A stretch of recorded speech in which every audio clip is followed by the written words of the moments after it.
Bom, vamos dar exemplos agora de crises migratórias de refugiados, que é o tema agora dessa nossa parte da aula, onde a gente vai falar então um pouquinho sobre qual que é a crise migratória que está acontecendo no Brasil e no mundo, para onde que eles estão indo, por que que eles estão indo para lá, né, para esses lugares. Vamos ver essas temáticas então.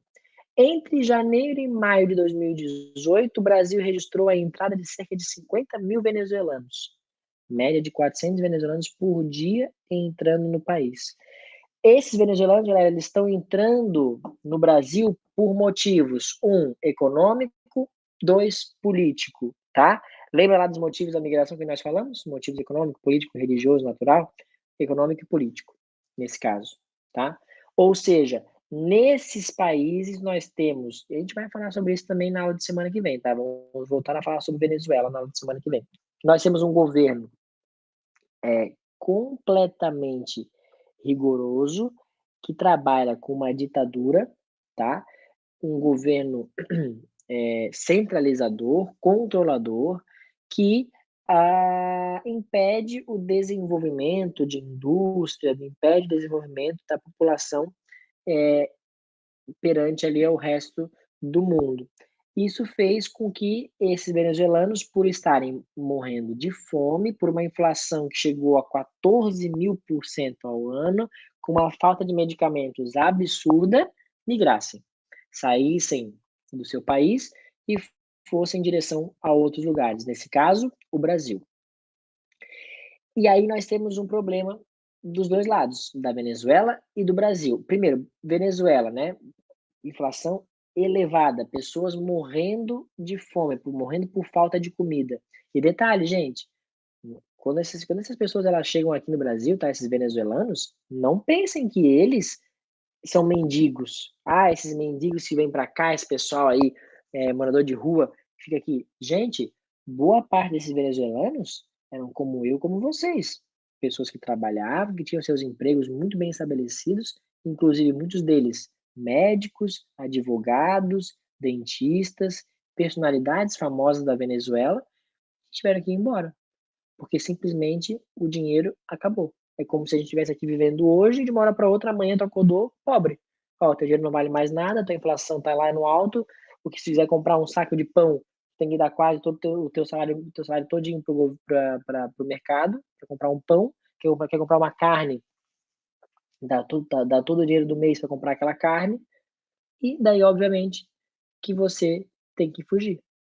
Essas pessoas, elas migram, elas se tornam refugiadas, não porque elas estavam afim, não, eu vou lá conhecer o Brasil, não dá para fazer aqui, eu vou lá dar uma banda lá no Brasil. Não, elas queriam ficar lá, porque a família delas, boa parte, ficou. Elas tiveram a possibilidade de fugir, de ir embora, porque talvez elas tinham uma condição um pouco melhor para conseguir se manter na estrada, na viagem. Então elas acabam indo embora. Mas muitas dessas pessoas, e a maior parte delas na realidade, não são pessoas pobres, não são pessoas que passaram por necessidade antes de migrar. Ou seja, quando a Venezuela ainda era um país bom. Não, não, elas eram pessoas, assim como eu, como vocês, normais economicamente falando, tá? Pessoas que tinham uma vida normal economicamente falando, não eram nem milionárias, nem pobres, classe média, vida boa, tranquila, tudo que queria estava ali, conseguia consumir, e de uma hora para outra acaba o dinheiro. Então, para você ter uma ideia, a prefeitura de Boa Vista, né, dentro de Roraima, então, estima que 25.000 moradores da região, 8%, perdão, são venezuelanos. E a cidade não possui estrutura para essa demanda. Então, hoje, esses estrangeiros são forçados a viver aonde? Lá em Boa Vista, aonde lá em Roraima? Nas ruas, ou em acampamentos feitos pelo Exército Brasileiro. Gente, isso começou em 2018, faz 5 anos e tá igual ainda. Os venezuelanos continuam fugindo para o Brasil e para países vizinhos, tá?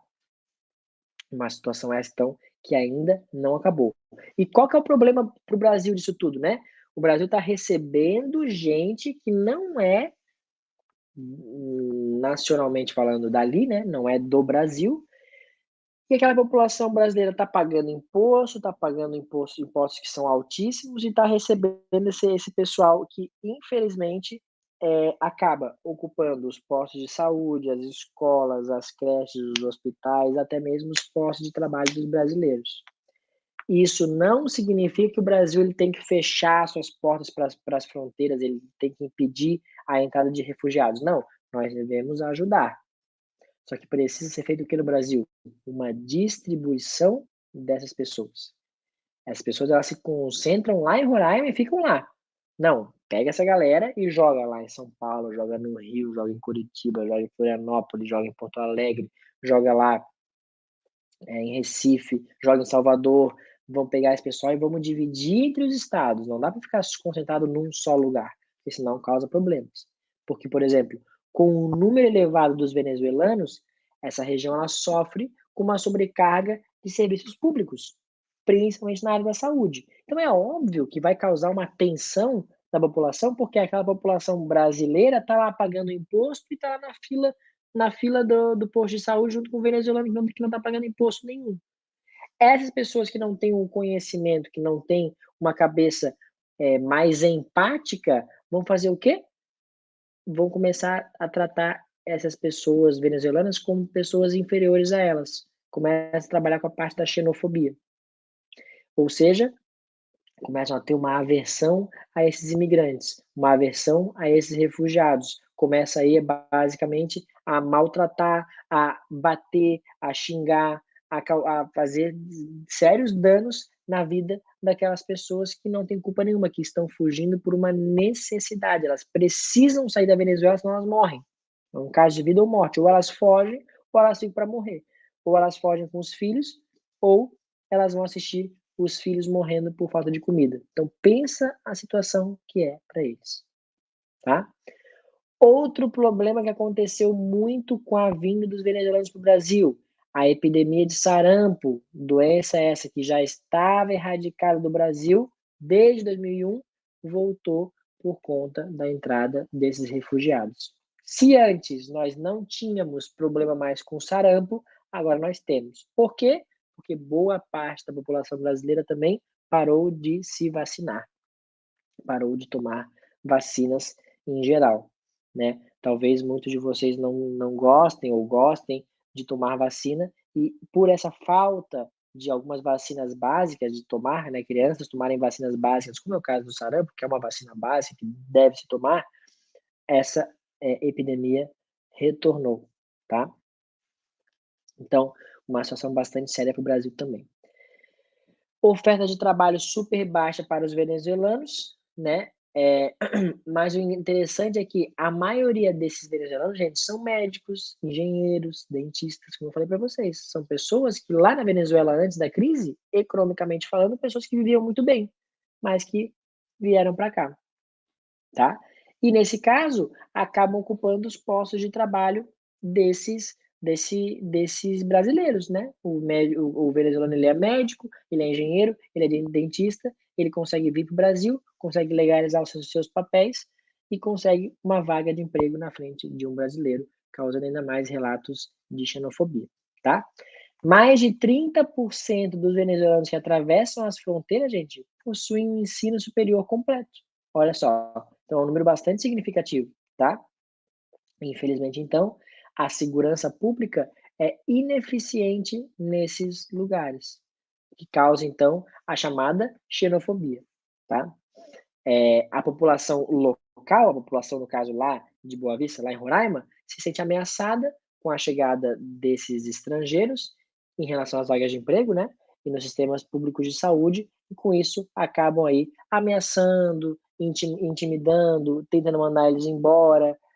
E, em alguns casos, olha ali, família venezuelana sofreu queimaduras causadas pela explosão de uma bomba caseira. Poucos dias antes, uma casa onde viviam 31 venezuelanos foi queimada.